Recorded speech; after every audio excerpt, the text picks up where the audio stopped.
not. Because they don't know what they don't know. Darling, do not give your baby another potato chip. What you mean, Miss Tyson? He swallowed it. Yeah, that's after it cut the roof of his mouth. You know, they just don't understand. Honey, don't pick up that baby to pick up, by the arm so he can go up the stairs. No. You need to make sure, thank you. You need to make sure that this is the way you hold the baby's hand, you read to the baby, you speak to the baby, and so on and so forth. But it takes all of us. The answer is just not one person.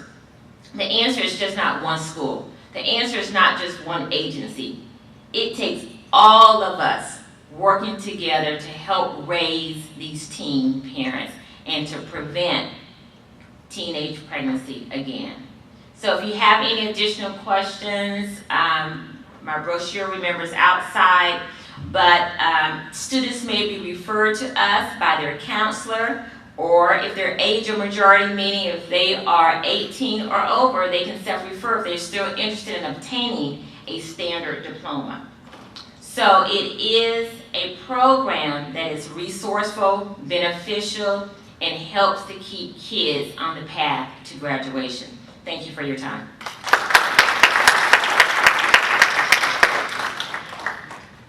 Thank you, Ms. Tyson, for sharing all your experiences with us. And, wish we had more time to spend with our speakers, but we're limited on time. Our next topic is Positive Youth Development by Ms. Jessica Willingham.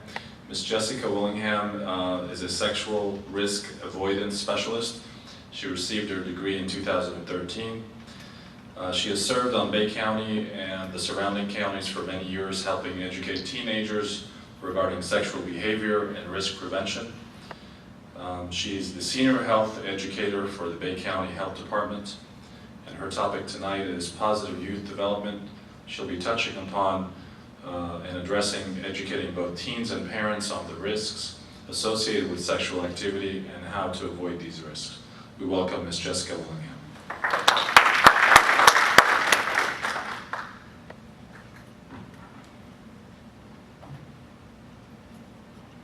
Thank you, and it's an honor to be here tonight. I appreciate you asking me to come. I'm just going to tie a bow at the end of the presentations here. I promise not to take too much time. I know you guys are probably ready to get home. I'm just going to start with a few statistics. I know a lot have been mentioned already tonight, so I'm just going to touch on a couple of them. In 2010, there were approximately 614,000 pregnancies to teens. And of course, that's a separate statistic from the teen births that there were in 2010. And someone had already mentioned that there were $9.4 billion spent for teen childbearing as well in 2010. So that's some pretty serious statistics. And teen pregnancy is on the decline, but despite the decline, roughly 1 in 4 teen girls will become pregnant at least once before the age of 20. So that's still very high, and we're still number one in the Western industrialized world. And I could give you guys a lot of references tonight as far as websites with statistics, but I really just want to get down to some practical ideas on how we can be a part of the solution. And I really hear you guys as you're asking your questions and you're giving your feedback, and even with all the presenters, I can really hear the heart of everyone here, and that our heart is to help teens. Teens before they become pregnant, after they're pregnant, when they have multiple pregnancies and things like that. And another statistic that I found that I haven't heard shared tonight was from the National Fatherhood Initiative, and it cites a book called The Fatherless Generation that links 71% of pregnant teenagers to fatherlessness. And so that statistic you were talking about earlier about single-parent homes, that is something that is a really big deal in the United States, and I'm sure in other countries as well. But because of that, I really wanted to look at how we can be a help to teens, how we can help them at every stage, and really, you guys mentioned it throughout every presentation tonight, and that is through relationship. And we talked about mentoring. Even when you were talking earlier, you said you were talking about how you had those young guys you were trying to help, and it is something that when we're trying to help kids, you want to be able to help them right away, and there's so many that need help, and so we really want a fast way to do things. But whenever I was sitting over there thinking about it, I really thought about the fact that we didn't get to where we are quickly. It really kind of happened incrementally, and I do believe that it's going to get better incrementally. And so, as much as we want to do things very quickly, it really is going to happen in increments. And so, us doing what we can, piece by piece, kid by child by child, teen by teen, even young adults. That's really all we can do, and hopefully by doing that, we help change a generation, we help change culture, and things like that. But what I wanted to talk about tonight was some of the things that we work with with the groups that we go and teach. We teach students and parents across Bay County, and we talk about sexual risk avoidance. Mainly is what we talk about. We also talk about things like leadership skills and communication skills and things like that. And one of the groups that we work with is Teen Court. And within Teen Court, of course, they're high-risk youth, and the parents there, we have a chance to talk with the youth, and we also have a chance to talk with the parents. And one of the things that we use in our sessions with them is something called the 40 Developmental Assets. And some of you may have heard of this, but it was developed by the Search Institute.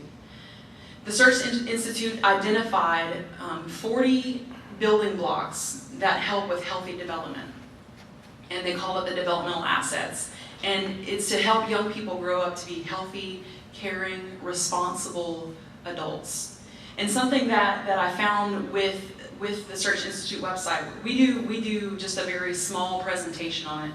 But if you go to the Search Institute website, they have tons of information about this, and what they talk about is not just these developmental assets for students.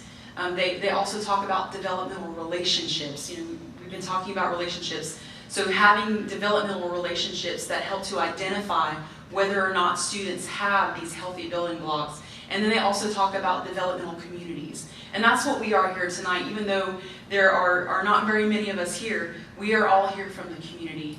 And that's something that we can take back to our places of business or back to our families and things like that. So we want to make sure that as a community that we're involved, however we touch students or however we touch young adults and things like that, we can look at some of this information and say, how can I take this and apply it to what I'm doing as I come in contact with youth? And with the 40 developmental assets, what they did was they sent this survey out to students across the United States, and it wasn't a small study. They've been doing this for years, and over the number of years, they've done this study with over 4 million youth. So this is a large study, and what they found was that if a student had 31 of the 40 assets, they were thriving. But what they also found was that the average student in the United States had 19 of the 40 assets. So what they're trying to do is trying to move students from the mentality of surviving to thriving, and there's a big difference. I'm sure you guys know that when they're surviving, they're just trying to get by. They've got the stuff in their backpack. They're not really thinking about what's going on at school. They can't really think about it because they have so many other things. We want to move them from that place into a place of thriving. And so when I began to find this information, I just read and read and read. I just soak it up. But they found that there were two main categories of assets. There were external assets and then internal assets. And really what I wanted to pinpoint tonight was what are some of the assets on this list that as a developmental community, or maybe as people who can be in a developmental relationship with teens that they know personally, or maybe that you can mentor. What are some of the ones that you may be able to touch on, or even as parents, the list would continue to grow. But with the external assets, there are subcategories. There's support, empowerment, boundaries and expectations, and constructive use of time. And then underneath those subcategories, they have a list of each one, and I'm not going to read them all. But I just want to touch on some that you may be able to do right in your communities, okay? Number 3 under support it talks about other adult relationships. Young person receives support from 3 or more non-parental adults. So you, as a non-parental adult, maybe you are a parent and there's more in here for you, but as a non-parental adult, you may be able to add that one healthy building block to a teen's life just by being a support to them, other than just their parents or their guardians. Number 4 is a caring neighborhood. That's one of the healthy building blocks. It says a young person experiences caring neighbors. So even just within your neighborhood, you have the ability to be a caring neighbor to some kids who are maybe running around outside doing things. So just being a part of the community, you can add some of these building blocks. Number 5, caring school climate. If you are at all involved with the schools and working in the schools, it says school provides a caring and encouraging environment. You can help be a part of that encouraging environment so that when they go there, they feel that. Under the category of empowerment, number 7, community values youth. It says a young person perceives that adults in the community value youth. That's something that really doesn't happen a lot of time. When we view our youth, a lot of times we view them in light of the problems that they have, rather than viewing them in the light of the value that they have. So if we can see the youth that are in our community and in our lives as having value and identify that value in them and really call it to the surface, we can, again, add another healthy building block. Number 8, youth as resources. Young people are given useful roles in the community. Here again, as someone who's a part of the community, when you see the value of a youth, you can, and if you can take that value and place them in a role in the community, that's adding another building block. So if you have a business, or if you work in a school, or whatever you do, maybe you don't have a business, maybe you just even do things around the house. Is there something that you can have them do to help you, or give them a position, or an internship or apprenticeship, or something that you can help put them into the community? Or maybe you know contacts where you can call some people up and say, hey, I have some kids that I need to put some placement somewhere so that they have some involvement. It could be even volunteering for different things. Number 9, service to others. Young person serves in the community 1 hour or more per week. There are lots of things that need to be done in our community. So if we can identify a group of kids who need to have some added healthy building blocks to their life and say, hey, again, get some contacts, get up with some people and say, is there something that we can come do and help and get some of these kids some community service hours? Not as a punishment, but as getting them involved in the community. And then under boundaries and expectations, school boundaries. The school provides clear rules and consequences. That's something that in the schools we can do, providing clear consequences in our schools. Neighborhood boundaries. Neighbors taking responsibility for monitoring young people's behavior. So here again, as neighbors, we can get involved in monitoring their behavior. Adult role models. Parents and other adults model positive and responsible behavior. So just by being a other adult relationship, if you do that and also model positive behavior, you've hit 2 healthy building blocks right there. You've added 2 to their life. Remember that we're trying to reach that number 31, and it doesn't mean that if they have 31 of the 40 that they're automatically thriving, and it also doesn't mean if they have 10 that they're automatically in survival mode and that they won't thrive. But it just puts the odds in their favor. The more they have, the better. All right, number 18, youth programs. Young person spends 3 or more hours per week in sports, clubs, organizations at school, and or in the community. I know we have lots of clubs and sports and things in our schools, but then there is that number of students who may not be able to take part in those programs, or maybe they can't afford to be a part of those programs, or maybe they don't have the transportation to be a part of those programs. Are you in a neighborhood or in a community, or could you be a part of a community or a neighborhood where you could start a program, or even open up your house or something to a group of neighborhood kids where they can come in once a week and do something proactive for themselves, and just to be able to come in and maybe have like a movie night or something like that. It may not be a specific program, but just think of what you can do as a person in the community to help get some of these building blocks. And then number 19, maybe you're a part of a religious community. It says young person spends 1 or more hours per week and activities in a religious institution. This is one of the healthy building blocks. So again, I'm not going to read over all of those. There are 40, so I encourage you to look up the Search Institute website. This is just the 40 developmental assets. Of course, like I said, they go even deeper into the developmental relationships and then the developmental communities. And this is a huge tool, but I just want to read what they mean by a developmental relationship. It says a developmental relationship is a close connection between a young person and an adult, or between a young person and a peer that powerfully and positively shapes the young person's identity and helps the young person develop a thriving mindset. And they've done further research, and they really find that the relationship between a young person and an adult works much better than a young person between a young person. It's much more effective when it's a young person and an adult. So I do encourage you, if you don't mentor, if you don't have young people around you that you are developing relationships, to do that. There are countless opportunities across the community. I know, I'm sure with Rutherford, CC Washington, New Horizons, PCMI, many of those schools are open to you coming in and doing mentorships through their schools. And Freedom 180 is the program that I work for, and we have a mentoring program through what we do. So it's something that is important in the community. And then some of the developmental relationships framework, and again, I'm not going to go over the details just for the sake of time, but the developmental relations framework, first of all, is to express care, to challenge growth, provide support, share power, and expand possibilities. Right? And that's just the framework of when you're thinking of working with students, you want to try to identify things in each of those categories. How can you express care? How can you challenge growth in them? How can you provide support? How can you share power?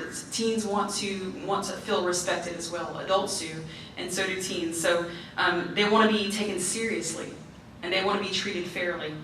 And then expand possibilities. They need to be exposed to new ideas, experiences, and places. They need to be connected, so introduced to people who help them grow. And then just lastly, coming at it from just a positive youth development approach. And to let you know what that is, that the focus of positive youth development is to help youth acquire the knowledge and skills they need to become healthy and productive adults. Positive youth development builds on young people's strengths and recognizes their unique contributions. So when you're working with them, again, being sure to not just be reactive, as he was talking earlier, not just reacting to the problems that are going on in their life, but to truly look at them and see the value that they have and what they have to offer our community, what they have to offer to you, what they have to offer to, what's going on around them.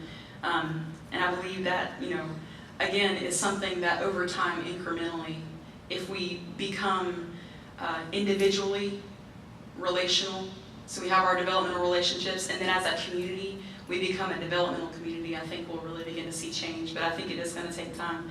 But again, I don't want to take up too much more of your time, but I appreciate you having us, Mr. Elmesky.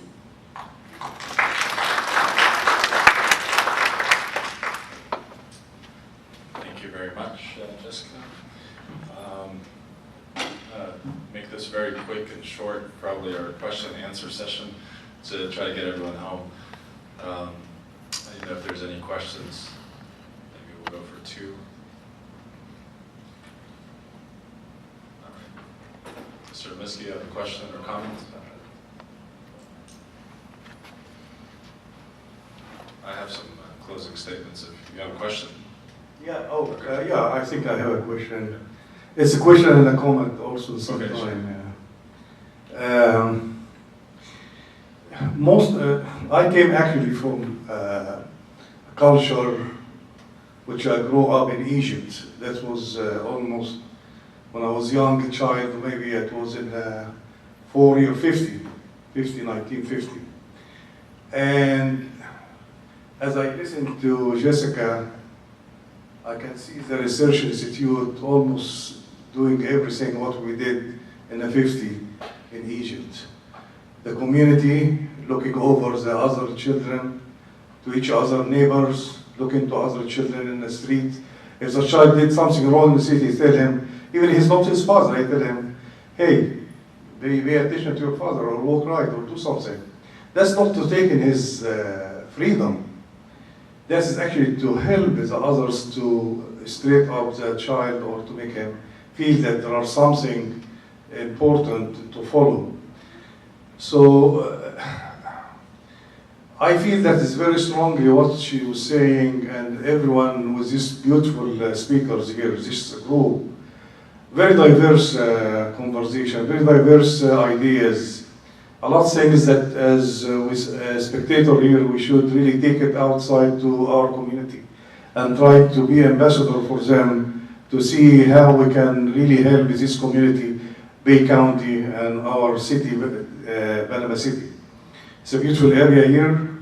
It's a very shame that we see a lot of things happening, which is from teenager age, and I think we should really be helpful. Every one of us, I think, sitting here have some kind of quality that he can come, maybe can go, can be a speaker, can be maybe a religious, spiritually gives people some. That's something else which I like to say. Normally, we need to accept ourselves here in this community as from all denomination, Christian, Jewish, Muslims, Hindus, whatever it is. I think that we should have qualities, and we should really be able to interfere, interact with our students, our people. I'll be glad to go to some school to talk and tell them what I came from, how I perceive. Because it's very important to know the truth and how to practice the truth. I think part of the problem of the teenagers that they are missing, there are some hole inside themselves. They're looking for something they can't discover, they can't find it. And this is missing because either the family, as being outlined by one of the speakers here, and more than that, or they can't looking for something spiritually to fill this gap, and that's actually what makes them fear to do the wrong things. And one of this is very important, and I think that most of the religion teaches that, but how we teach it and how we perceive it, and how you ask that to get guidance from above. I mean, I'm not talking about for mine, I'm talking about above that, from up. So, no, but I think that is, what I'm saying, but the mind also coming from above. So really, it's very important that and I like to see maybe some of the speaker quickly to maybe elaborate about that or to give some ideas. Thank you. Thank you very much. An important, very important point about the spirituality and the role of the community, the church, the mosque, the synagogue, and in addition to parents. If someone would like to comment. I just personally think that being involved, we grew up in the church, and it was just part of who we were. I'm Armenian background, and when my family came to America, they came with the clothes on their back, and came through a massacre in 1915, and the first thing they established was a church. It was a form of community, and everybody, like you said, looked out for everybody else, and if one kid did something, they told their parents. And so I think having that spirituality and that relationship is just so important to strong families. They say as the family goes, so goes the nation. And so having that strong spiritual relationship is very important. Thank you. Anyone else? Well, we're talking about hope. And sometimes to have hope, we need to believe that there's something greater than us, however you perceive it to be. And how do we help young people see that or remember that or be open to it? Because so many aren't for various reasons. Thank you. Any other questions? Yes. Yes, ma'am.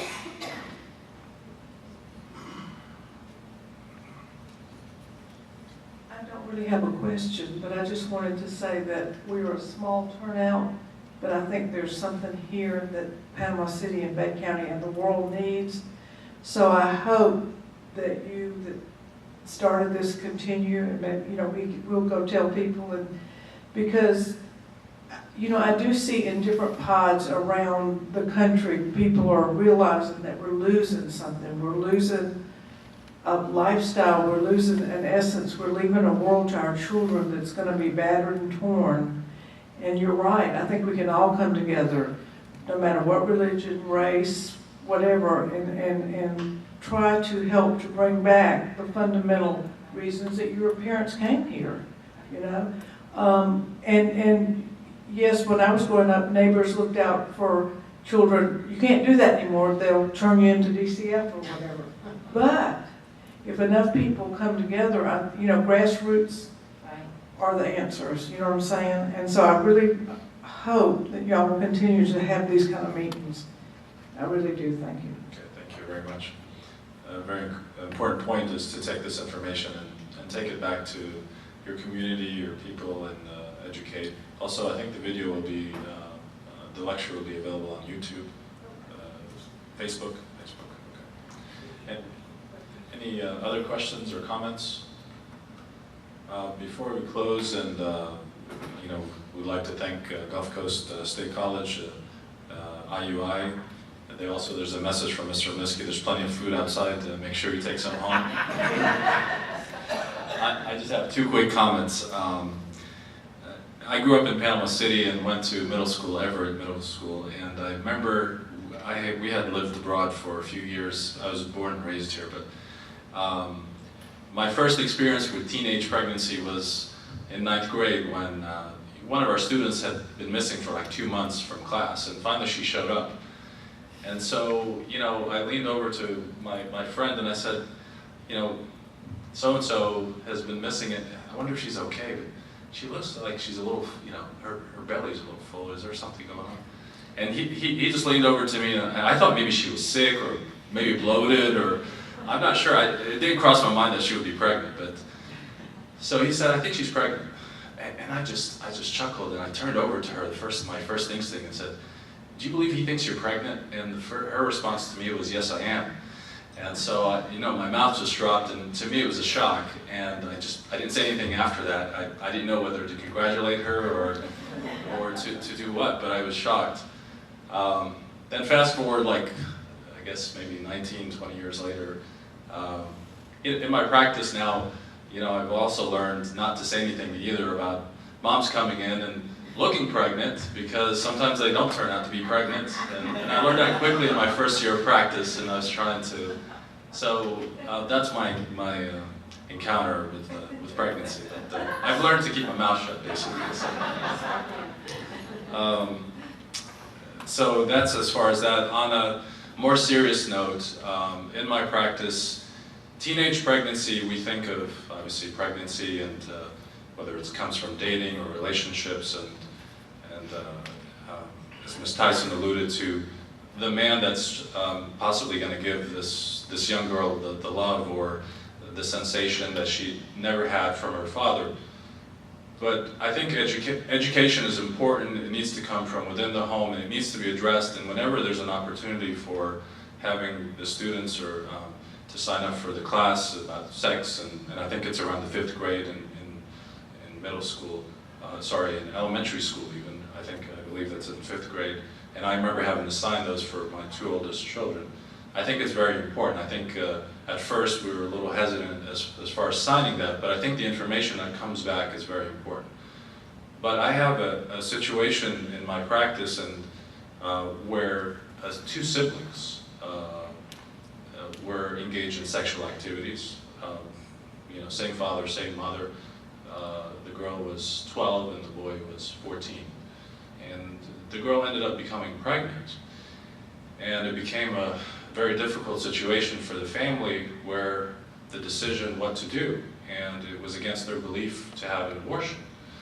And so they went through, the child ended up having her child, and the grandmother raised the child. Unfortunately, the child has a lot of developmental issues and neurological problems, but she made the decision that she was going to continue care and not